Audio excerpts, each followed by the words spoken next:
En 1955 se trasladó a vivir al barrio de Vallecas, al Pozo del Tío Raimundo, donde vivían miles de personas hacinadas en condiciones tercermundistas.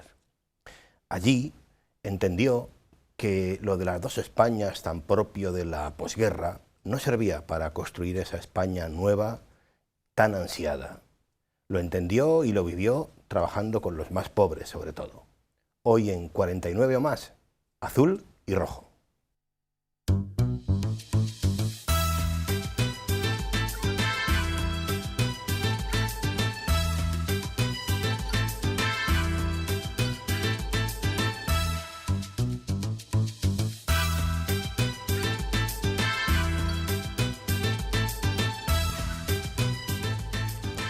Saludos amigos, bienvenidos. Una temporada más, comienza 49 o más y lo hacemos con un buen amigo que nos acompaña, Antonio Rubio Muga. Bienvenido, Antonio. Muchas gracias, aquí estamos ya, la tercera temporada. A un nuevo 49 o más que, bueno, no sé si todavía alguien te pregunta de vez en cuando, ¿no?, cuando te hace referencia al programa por el dichoso título del 49 o más. Todavía hay alguno que pregunta y como hemos dicho los primeros programas de cada temporada, esto hace referencia a que para que una publicación sea reconocida como tal, tiene que tener 49 páginas o más, de ahí para que sea reconocida como libro.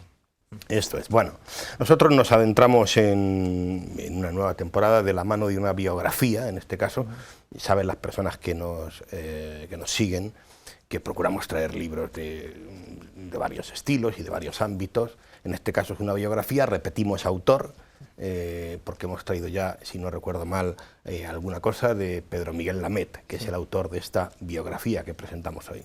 El título ya es muy sugerente, Azul y Rojo, José María de Llanos, biografía del jesuita que militó en las dos Españas y eligió el suburbio, una biografía relativamente actual, del año 2013, de este jesuita, Pedro Miguel Lamet también, que le conoció personalmente. Hemos hablado de él aquí haciendo referencia al cardenal Cisneros, y también haciendo referencia el año pasado a Pedro Arrupe, que también los tres se cruzaron sus vidas. Nació en Cádiz en el año 1941 y aparte de ser jesuita es periodista, ha publicado 47 libros, también ha sido director del semanario Vida Nueva, religioso, cantidad de publicaciones, profesor también en la universidad, columnista de periódicos, de revista y 8 premios de tema periodístico y literario. Entre las biografías, pues la que hacíamos referencia del padre Arrupe, también de Juan Pablo II, de Díaz de Alegría, también conocido de él, y de esta de José María de Llanos. Y luego ya novelas históricas sobre San Francisco Javier, San Francisco de Borja, San Juan de la Cruz. Yo creo que, como decíamos el año pasado, no hay orden religiosa que no haya pedido una biografía o una novela histórica de su fundador, a Pedro Miguel Lamet. Efectivamente, bueno, pues vamos a adentrarnos nosotros en esta biografía, que esta vez se trata de un personaje que me reconocerás que no es lo mismo cuando se hace, por ejemplo, afrontamos una biografía de un personaje que hace siglos, ¿no? Pensemos en, si nos vamos al ámbito de los jesuitas, pues San Ignacio, por ejemplo, ¿no?, a un personaje que es casi contemporáneo, ¿no? Creo que esa cercanía y esa proximidad también da otra perspectiva, e incluso en el caso del propio Pedro Miguel, como tú dices, se conocieron de alguna manera. Sí, se trataron bastante entre ellos y por eso también a la hora de adentrarse en la vida, no solamente lo que él compartió, Lamet, con Llanos, sino también todo su archivo, que es un archivo tremendo, de grande, que tiene archivos personales, más de 4.000 publicaciones entre artículos, cartas, que se conservan en el archivo de los jesuitas en Alcalá de Henares, sus diarios íntimos. Entonces, claro, él se veía, a la hora de hablar de un amigo, porque ha sido amigo suyo, de cómo hacerlo con objetividad, plantear sus defectos. Eso siempre es difícil. Y las cualidades de este hombre. Termina diciendo que, bueno, en el preámbulo, que es muy interesante, el color del fuego y de la sangre, cómo Pedro Miguel Lamet ha sido una persona que ha vivido todos esos años de la dictadura, la transición. Es una memoria de lo que ha sido España en los últimos 50 años, podríamos decir, y intentó vivir el cristianismo y la Iglesia sin que nadie le monopolizara. Yo creo que es la grandeza de este autor. Bueno, vamos a intentar no destripar el libro, ¿eh? La idea es que quien lo ve pues se anime a leerlo, porque es bien interesante. Entonces vamos a dar algunas pinceladas, como hacemos siempre, que animen a las personas que nos ven, ¿no?, a leerlo. Y bueno, como al hablar de una biografía, que ya hemos dicho, pues nos vamos un poquito a la infancia. ¿Dónde nace? ¿Dónde es el padre Llanos? ¿Cuáles son sus orígenes? Es un origen un tanto burguesito, que llegó a decir él.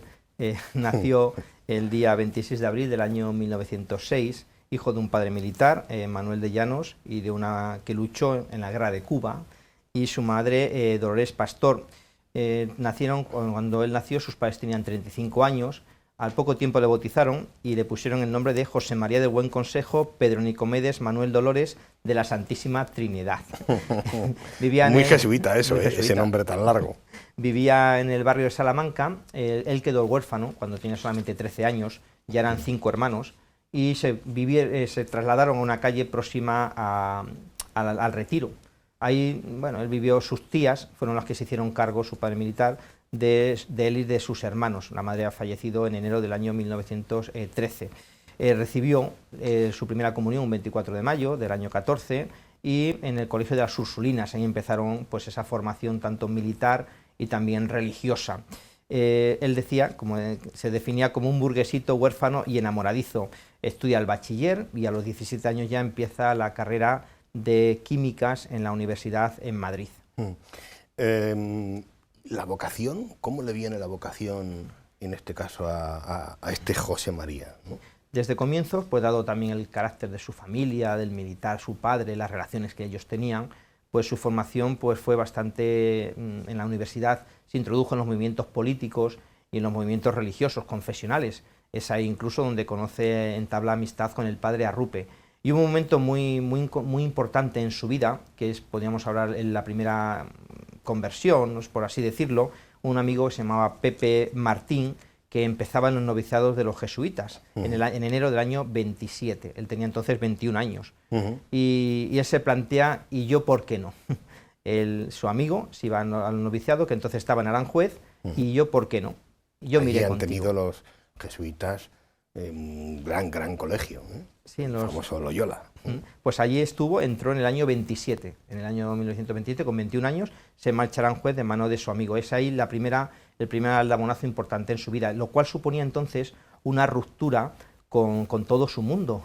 Estamos hablando de 14 años de formación, no es como ahora, suponemos que de verano a verano. En el noviciado, ¿Él entra más o menos cuándo? Con 21 años. 21 años. Con 21 años entra el 20 de julio de 1927. Claro. 14 años de formación, pues nos podemos hacer una idea que sale... Sí. Bueno, tendría que salir, pero bueno, vamos a ver ahora lo que sucedió en aquellos años, del 27 a esos 14 años, que tenía que ser el 41, todo lo que sucedió en España y dónde terminó el padre Llanos. Claro, porque bueno, efectivamente, muy pronto, pues estamos en un contexto nos vamos a poner en un contexto de preguerra, ¿no? Podríamos decir. El 11 de mayo del año 1931 empiezan a arder las iglesias de todo Madrid. El 14 de abril de aquel año se había proclamado la República, Alcalá Zamora proclamó esa República, y entonces se habían roto las relaciones Iglesia-Estado, es muy importante. Entonces empiezan a saquear no solamente iglesias, sino también las casas de los jesuitas, y ellos, los jesuitas de Aranjuez, que estaban entonces allí empezando a cursar sus estudios, en el noviciado tienen que marchar a Loyola. Es importante, como él apunta aquí el autor, que España dejó de ser católica e incluso se llegó a disolver, la segunda vez en la historia, la Compañía de Jesús, ya se había disuelto en el siglo XVIII. Entonces, desde Loyola, la situación ya se hizo insostenible y tienen que abandonar España y marchan a Bruselas, en Bélgica, cerca de Bruselas, en un castillo que los dejan los jesuitas, pues allí se marchan todos los novicios a continuar sus estudios, y entre ellos el propio padre Llanos. Bueno, tenemos que administrar los tiempos que vamos... bueno, en este tiempo va a haber dos pérdidas de dos personas que, bueno, Pedro Miguel se subraya como importantes, ¿no? Una su hermano, y otra un compañero jesuita. Sí, de los 5 hermanos, un hermano pequeño, Nico, había fallecido de manera natural, de muerte natural, y en esos avatares de la guerra fallece su hermano Manuel. Él dice en ese capítulo, a Manuel lo enviaron con Nico. Fue un momento muy importante en su vida, la pérdida de su segundo hermano, de los 5. Pierde víctima de la guerra civil. Dice, él lloré largo tiempo y me di cuenta que ya tenía en la familia un mártir. Primera pérdida. La segunda pérdida era de un jesuita, también amigo suyo. En ese grupo, hemos apuntado, que entabló amistad también ya desde joven con el propio Arrupe, como vamos a ver, y también con Fernando Huidobro, que era un jesuita, era el discípulo predilecto de Heidegger, de filosofía. Entonces, también ese le afectó bastante, porque no solamente la filosofía y la teología, sino también se hizo un grupo de jesuitas donde trabajaba mucho el tema de la literatura, el tema también de la poesía, y este era un poco como el cabecilla, Fernando Huidobro. Bueno, que pasaría a formar parte, hay que decirlo, en reconocimiento a tantos y tantos mártires, ¿no?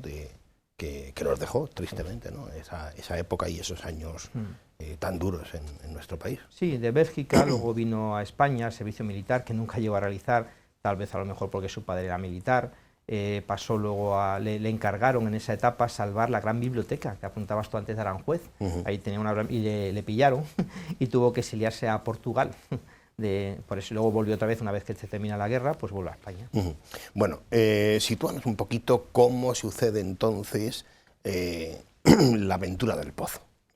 Bueno, él se ordena el día 30 de julio del año 1939, se ordena sacerdote en Granada. Él vuelve luego a Madrid a su primera misa, dice que asistió el general Millán Astray, que les mandó a todos ponerse de rodillas durante la consagración. Pues claro, hijo de un militar, pues suponemos en aquella época que había terminado la guerra, hacía un mes, pues un par de meses, pues... es difícil desde aquí hacernos a la idea de lo que supuso aquello. De aquel contexto. Entonces, él, bueno, los primeros años, pues él habla, claro, el libro, no olvidemos, se llama Azul y Rojo. Esos primeros años muy vinculado al movimiento nacional.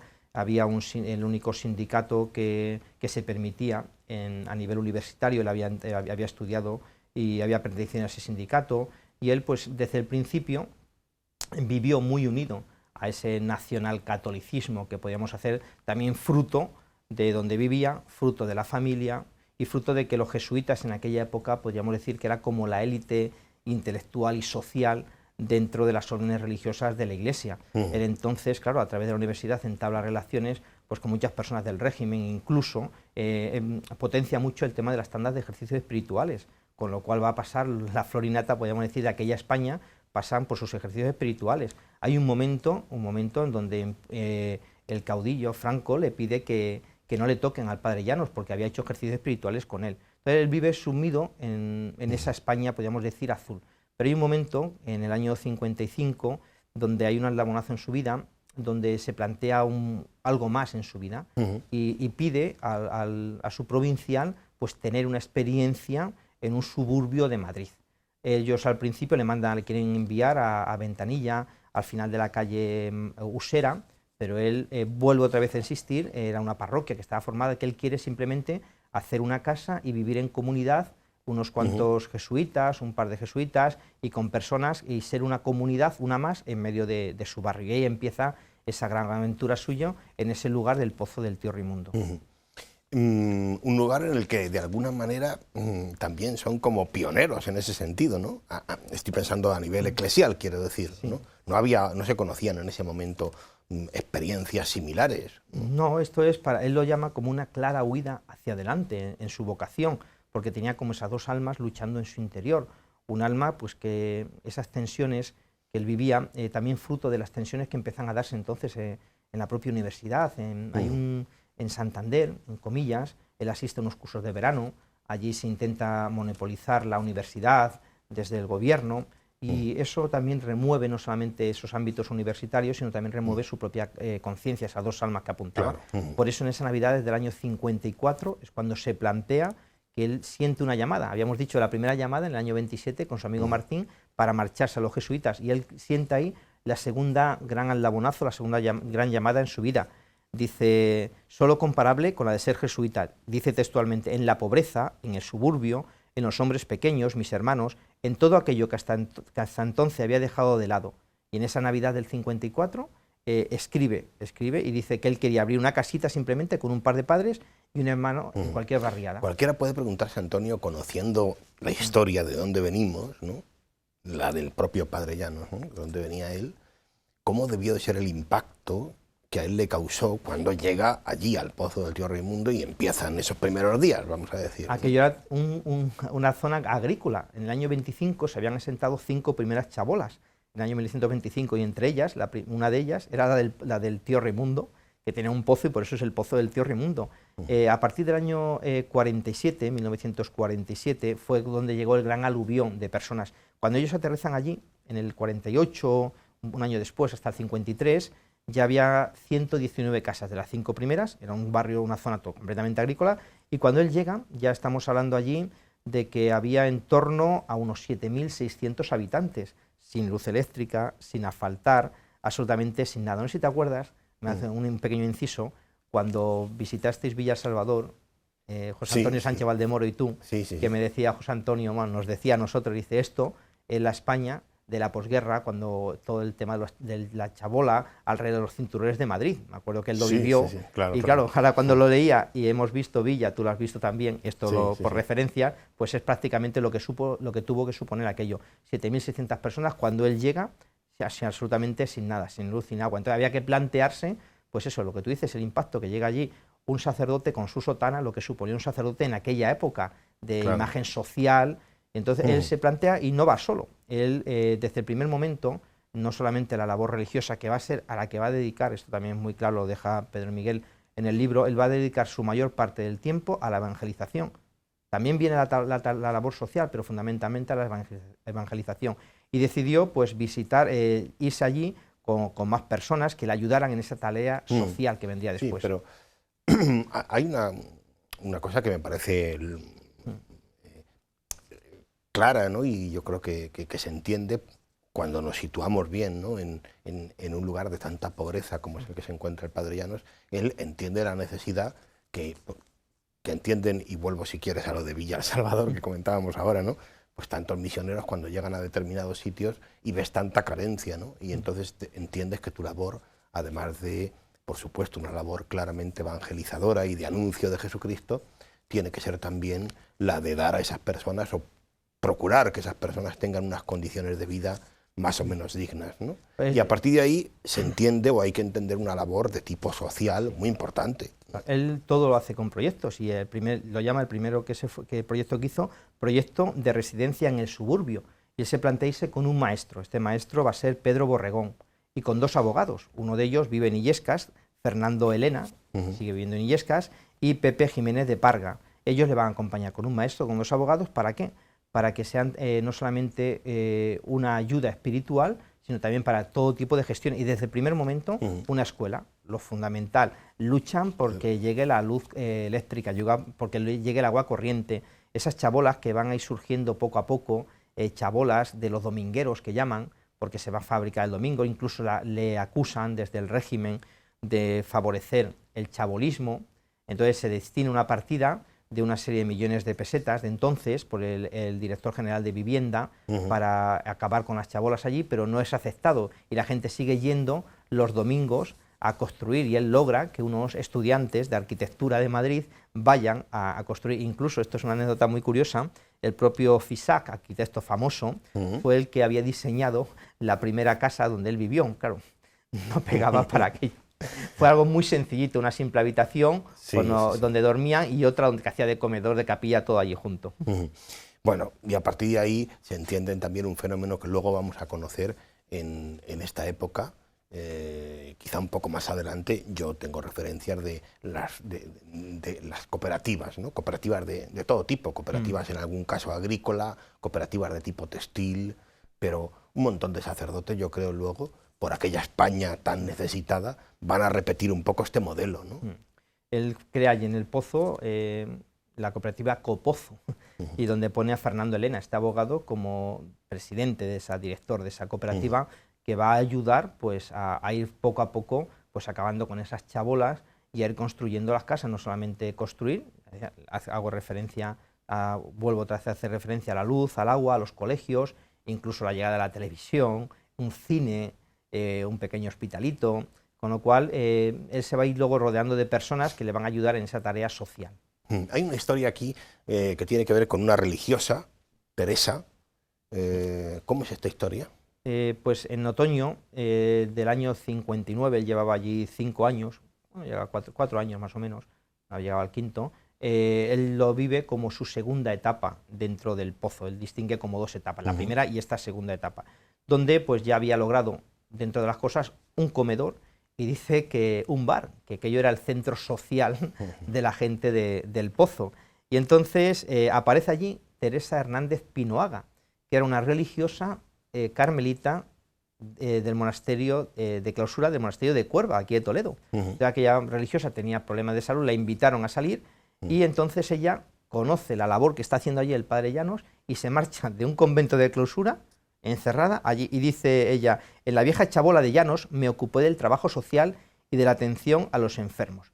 Los jesuitas de aquella época estaban haciendo cosas nuevas y despertaban curiosidad no solamente entre ellos, entre su propio círculo, pues lo vamos a ver en aquella época después del concilio, cómo se suprimen muchos seminarios, cómo empiezan a vivir en pisos, y allí con él se van algunos, no solamente entre ellos, sino entre otras familias religiosas. Claro, porque es que nos vamos acercando, si nos situamos en el tiempo, estamos ya acercándonos, o nos vamos a acercar muy pronto a esa etapa también muy intensa, muy convulsa y bonita, yo diría también, que es la etapa preconciliar, ¿no? Donde que va a derivar en ese gran momento que fue el Concilio Vaticano II. Sí, estamos ya pues, a comienzo del año 60, es elegido Juan XXIII, fallece Pío XII, Juan XXIII, y aquel 11 de octubre del año 1962 es cuando convoca el Concilio Vaticano II, la labor de aquellos 2.500 padres conciliares, lo que supuso eso dentro de la Iglesia.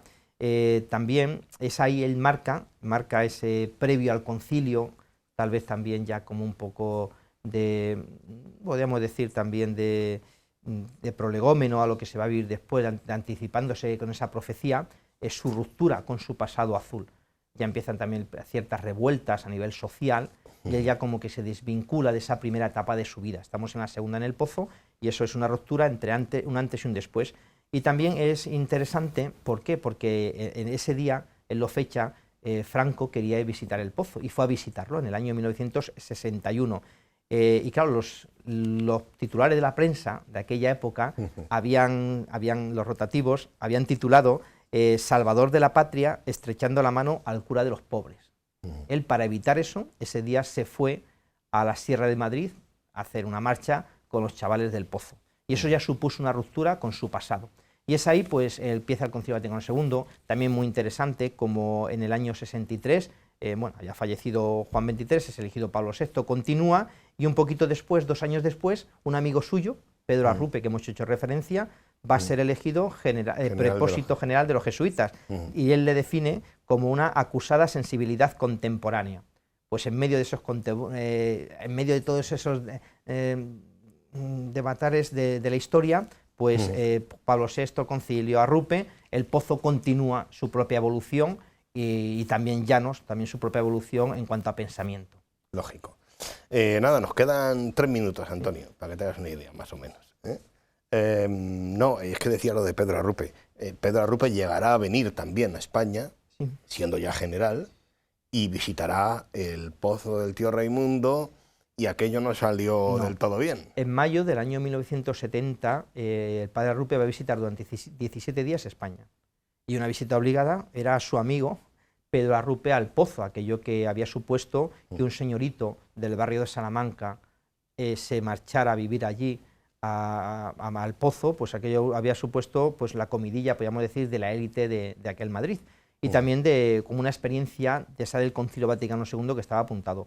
Pedro Arrupe le recibe, no hace lo que a Franco, sí le recibe, pero el diálogo es bastante tenso, un diálogo del cual luego se va a arrepentir después, le va a pedir perdón.